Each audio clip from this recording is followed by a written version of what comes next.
that they threaten not only Israel and not only America. They chant death to Israel, death to America. That's their ultimate target. Today, they are shouting exactly the same thing in Nigeria.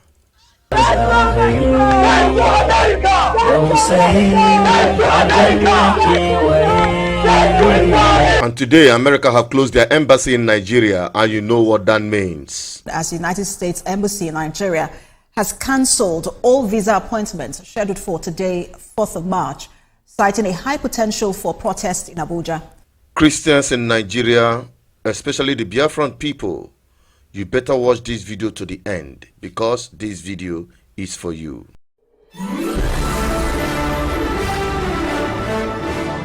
Greetings viewers and subscribers, this is still BVI Channel 1 where we tell you undiluted truth. Have you seen the video emanating from northern part of Nigeria where some students are being recruited with extremist mentality, shouting death on Israel and America?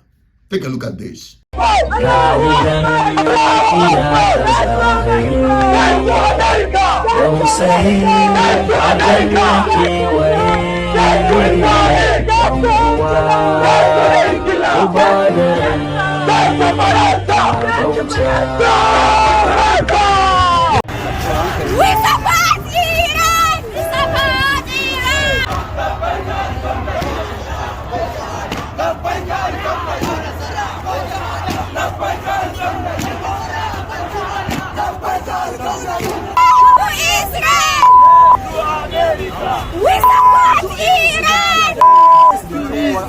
We support Iran!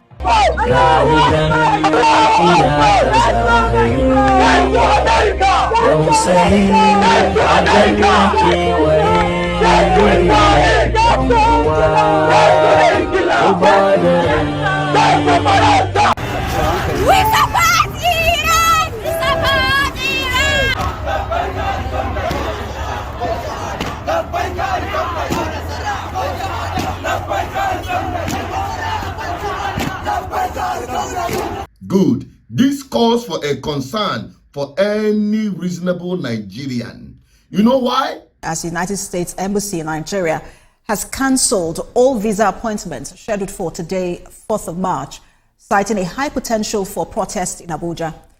The statement posted on its website earlier today, the embassy warned of potential demonstrations in the Federal Capital Territory and urged American citizens to remain indoors. If not for the greed of some political class, especially from the south, particularly from the southeast and the west, Nigeria would have been long disintegrated. Because you can't imagine having been mopped up in a country forcefully with the people exhibiting this mentality and ideology. And why Nigeria is seen as an ally to Islamic terrorist nations.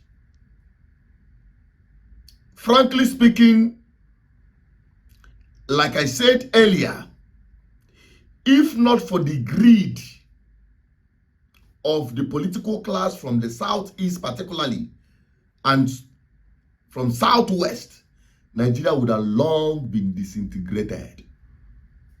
Because there is no meeting point. And the lives of Nigerian Christians, especially that of the northern minority, will continue being threatened by these Islamic fundamentalists. Don't forget, they are not indigenous in Nigeria. They are Futajalons who invaded from the Sahel, led by Uthman's Danfodio. And that crusade of jihad, or that jihad, because crusade is not associated with Islam, that jihad is still ongoing until they dip Quran in the sea.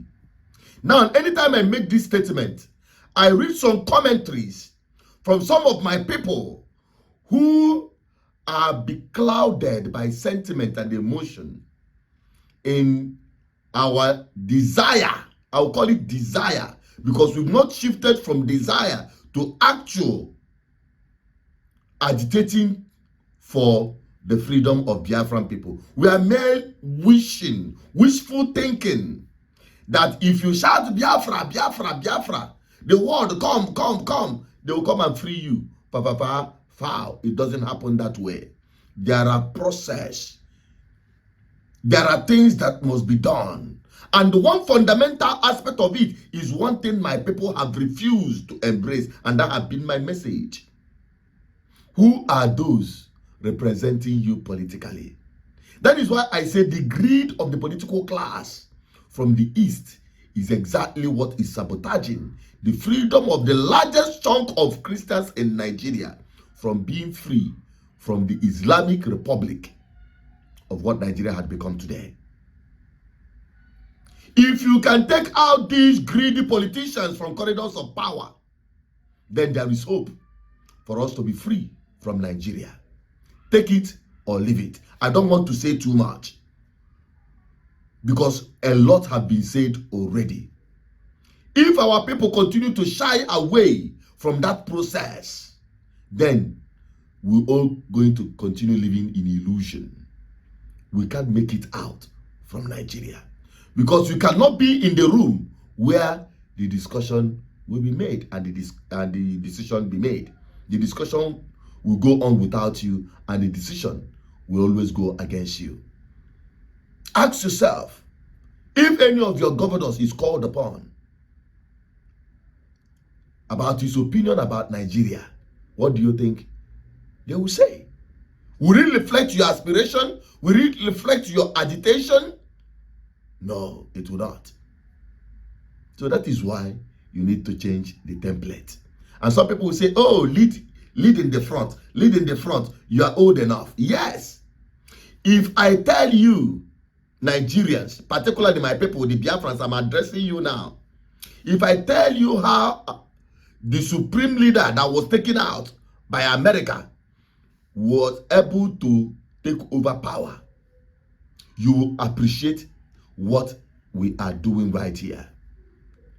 Which Nnamdi Kanu started. But when he got to the point where he has to take over, he slid. I'm going to address this perhaps tomorrow on a live broadcast. So if you want to ask questions or you want to debate on this, you join me on that live tomorrow evening by 8:30 p.m. This supreme leader that was taken out, let me just brief you the history. Iran wasn't a kind of Islamic country before. Oh yes, they were led by or ruled by kings, monarchs, who aligned with the West, especially America. Iran used to be a very close ally to America until their king was overthrown by a revolution that was sparked by this slain supreme leader. And how did he start it? The revolution. The letters he was spewing out, being read on radio, being circulated on different media platforms as they had at that time. He was even arrested. He went on exile. He continued the message. The message recorded and played in different mosques. That was how the people rose in the revolution that overturned the government. And he took that opportunity to come back through a political revolutionary movement. He was able to capture power. That was how Iran became an Islamic nation. The bottom line there is, if you don't have political power, you cannot effect any change. No matter what kind of change, whether positive or negative, that is the truth. And it begins with the message. And that message had continuously been preached right here. Until our people embrace that truth, forget it. If we cannot take out the political class who are anti-Biafran ideologists, then forget about your agitation for Biafra independence. Let me leave it at this. I believe the message is beginning to make sense. It will make clearer sense if you join me tomorrow. on the live section. Evening, 8:30 p.m. will be the time. My name is Asuchanot Peters, your advocate for good governance. Bye-bye for now.